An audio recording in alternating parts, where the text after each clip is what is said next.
이번 영상은 국내외 의료 자료와 정신의학 연구 데이터를 기반으로 구성되었습니다. 나는 이미 죽었다.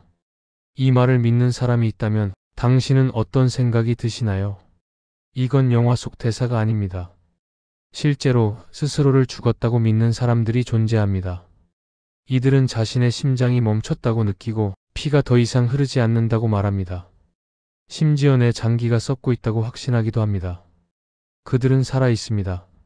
하지만 스스로를 죽은 존재로 느끼며 그 믿음을 현실로 받아들입니다. 오늘 우리는 이 믿을 수 없는 정신질환, 코타르 증후군, 일명 살아있는 시체 증후군의 세계로 들어가 봅니다. 코타르 증후군, 죽음을 믿는 병. 코타르 증후군은 자신이 죽었다고 믿거나 몸이 존재하지 않는다고 확신하는 정신질환입니다. 환자들은 이렇게 말합니다. 나는 숨쉬고 있지 않아요. 피가 말랐어요. 내 장기가 사라졌어요. 이 믿음은 단순한 우울감이나 불안이 아닙니다. 뇌가 만들어낸 매우 강력한 망상입니다. 정신의학에서는 이런 현상을 망상적 자기 부정이라고 부릅니다.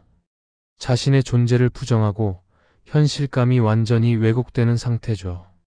이 병이 무서운 이유는 환자 본인조차 그것이 병이라는 사실을 인식하지 못한다는 것입니다. 증상으로는 살아있는 시체의 현실. 코타르 증후군의 핵심 증상은 죽음에 대한 확신입니다. 환자들은 스스로가 이미 죽었다고 믿습니다. 어떤 이는 심장이 멈췄다고 느끼고 어떤 이는 피가 말랐다고 생각합니다. 또 어떤 이는 나는 존재하지 않는다고 말합니다. 이런 환상 속에서 그들은 일상의 모든 의미를 잃습니다. 먹지 않습니다. 씻지 않습니다. 사람을 만나지 않습니다. 죽은 사람은 밥을 먹지 않아요. 시체는 청소를 하지 않죠. 이런 이유로 식사와 위생을 포기합니다. 심지어 자신의 장례식을 스스로 준비하는 환자도 있습니다. 누군가는 묘지 근처로 이사를 가고 누군가는 스스로를 죽은 존재로 받아들이며 세상과 단절합니다. 이들은 실제로 살아있지만 죽음이라는 믿음 속에서 살아갑니다.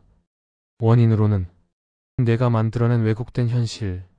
그렇다면 왜 이런 일이 생길까요? 정신의학 연구에 따르면 코타르 증후군은 뇌의 기능적 이상과 관련이 있습니다. 특히 자기인식을 담당하는 두정엽과 감정 조절을 담당하는 변연계, 그리고 판단과 현실 구분을 담당하는 전두엽의 기능 저하가 서로 복합적으로 작용한다고 알려져 있습니다. 즉, 자신의 존재를 느끼는 감각은 여전히 있지만 그것을 살아있음으로 연결하는 신호가 끊어지는 것입니다. 결과적으로 뇌는 나는 존재하지 않는다는 잘못된 결론에 도달합니다. 또한 심한 우울증과 조현병 환자에게서 코타르 증후군이 동반되는 경우가 많습니다. 특히 멜랑콜리형 우울증처럼 현실감이 흐려지는 형태의 우울증에서는 이 망상이 극단적으로 강화됩니다. 실제 사례로는 죽음을 믿은 사람들, 세계 각지에서 보고된 사례들은 놀라울 정도로 비슷합니다. 프랑스의 한 여성은 자신이 죽었고 몸이 썩고 있다고 믿었습니다. 그녀는 음식을 먹지 않았고 결국 탈수로 응급실에 실려갔습니다. 의사가 그녀의 맥박을 보여주며 살아있다고 설명했지만 그녀는 이렇게 대답했습니다. 박동은 느껴져도 그건 제 것이 아니에요. 인도의 한 남성은 사고 이후 자신이 죽었다고 믿으며 병원에서 퇴원을 거부했습니다. 죽은 사람은 집에 돌아갈 수 없다는 이유였습니다. 한국에서도 보고된 사례가 있습니다. 한 남성이 내 장기가 사라졌다며 극심한 불안에 시달렸습니다. 검사 결과 모든 장기가 멀쩡했지만 그는 계속해서 내 몸이 비어있다고 호소했습니다. 이들은 모두 현실이 아닌 망상의 세계 속에 갇혀 있었습니다. 치료로는 죽음의 믿음을 되돌리는 방법. 코타르 증후군의 치료는 어렵지만 불가능하지는 않습니다. 첫 번째 단계는 약물 치료입니다. 항우울제, 항정신병 약물, 기분안정제 등을 병합하여 망상을 완화하고 현실 판단력을 회복시킵니다. 두 번째는 심리치료입니다. 특히 인지행동치료 CBT는 환자가 죽었다는 믿음을 스스로 검증하도록 돕습니다. 심장이 뛰는 걸 느껴보세요. 손을 따뜻한 물에 담가보세요. 이런 과정을 통해 살아있음의 감각을 되찾습니다.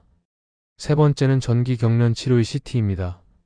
심한 우울증이 동반된 경우 뇌에 미세한 전류를 흘려 신경회로를 재조정합니다. 많은 환자가 이 치료 이후 제가 다시 살아났어요 라고 말하기도 합니다. 마지막으로 중요한 건 사회적 지지입니다. 코타르 증후군 환자는 스스로 치료를 거부하는 경우가 많습니다.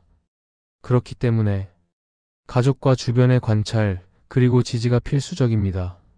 죽음을 넘어 삶으로. 코타르 증후군은 인간 정신이 얼마나 복잡하고 섬세한지를 보여주는 질환입니다. 살아있다는 것은 우리에게 너무나 당연하지만 어떤 사람에게는 그 당연함조차 사라집니다. 하지만 희망은 존재합니다. 적절한 치료와 꾸준한 돌봄을 통해 많은 환자들이 다시 현실로 돌아오고 있습니다. 그들은 치료 후 이렇게 말합니다. 그땐 정말 내가 죽은 줄 알았어요. 이제야 숨 쉬는 게 느껴져요. 이 병은 단지 죽음을 믿는 병이 아닙니다. 삶의 감각을 잃어버린 병입니다. 그리고 그 감각은 다시 되찾을 수 있습니다. 우리 모두의 이야기입니다. 코타르 증후군은 극히 희귀한 질환입니다. 하지만 이 이야기는 단지 소수의 사람에게만 해당되지 않습니다. 우울, 상실, 절망은 누구에게나 찾아올 수 있습니다. 그리고 때로는 그 어둠이 현실을 왜곡시킬 만큼 깊어질 수도 있습니다.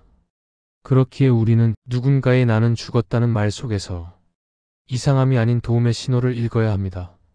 죽음을 믿는 사람에게 필요한 것은 비난이 아니라 이해이고 두려움이 아니라 치료입니다. 오늘 이야기를 통해 당신의 마음 속에도 작지만 확실한 메시지가 남길 바랍니다. 당신은 살아 있습니다. 이번 영상이 도움이 되셨다면 좋아요와 구독으로 더 많은 건강 이야기를 함께 하세요. 그리고 댓글로 남겨주세요. 당신이 생각하는 삶의 감각은 무엇인가요? 누군가의 이야기가 또 다른 희망의 시작이 될 수 있습니다.